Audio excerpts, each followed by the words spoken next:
রাজ্য জুড়ে অরণ্য সপ্তাহ চলছে, আর সেই উপলক্ষে এবার দেখাবো আপনাদের সুন্দরবনের নদী পথে নৌকায় করে অভিনব প্রচার। বিশ্বের বৃহত্তম ম্যানগ্রোভ অরণ্য রক্ষায় এই বাংলায় তৎপর নতুন সরকার।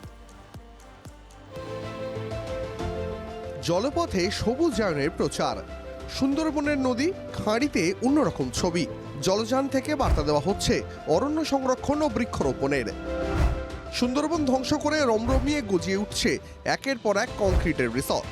ক্রমশ বিপন্ন হচ্ছে কলকাতা রক্ষা কবচ ম্যানগ্রোভ অরণ্য। যে জঙ্গল আয়লা আমপানের মতন বড় বড় ঘূর্ণিঝড় ঠেকিয়ে রাখত, তা এখন অস্তিত্বের সংকটে।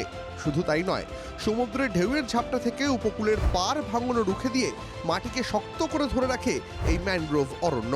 এই যে ফরেস্ট ধ্বংস করার যে প্রক্রিয়া 15 বছর ধরে চলেছে, এই প্রক্রিয়া বন্ধ হচ্ছে এবং এই যে পশ্চিমবঙ্গ সরকার এবং ফরেস্ট ডিপার্টমেন্টের অভিনব উদ্যোগ যে ম্যানগ্রোভকে বাঁচাতে হবে, ম্যানগ্রোভ বাঁচলে আমরা বাঁচব। পরিবেশবিদদের মতে সুন্দরবন এখন শুধু একটি অরণ্য নয়, এটি বিশ্বের অন্যতম বৃহৎ ব্লু কার্বন হাব। পরিসংখ্যান বলছে একটি ম্যানগ্রোভ প্রতি বছর গড়ে 12.3 কেজি কার্বন ডাইঅক্সাইড বায়ুমণ্ডল থেকে টেনে নেয়। অর্থাৎ 25 বছরের জীবনচক্রে একটি গাছ প্রায় 308 কেজি কার্বন ডাইঅক্সাইড শোষণ করে, যা অন্যান্য গাছের তুলনায় 2 থেকে 4 গুণ বেশি। ফলে সুন্দরবনের সবুজ ফেরাতে জোর দিচ্ছে নতুন সরকার। সুন্দরবন বাঁচলে আমরা সবাই। আমাদের ম্যানগ্রোভটাকে প্রথমত রক্ষা করতে হবে, দ্বিতীয়ত সুন্দরবন যদি না বাঁচে আমরা কেউই বাঁচতে পারবো না, পরিবেশে ভারসাম্য রক্ষা হবে না।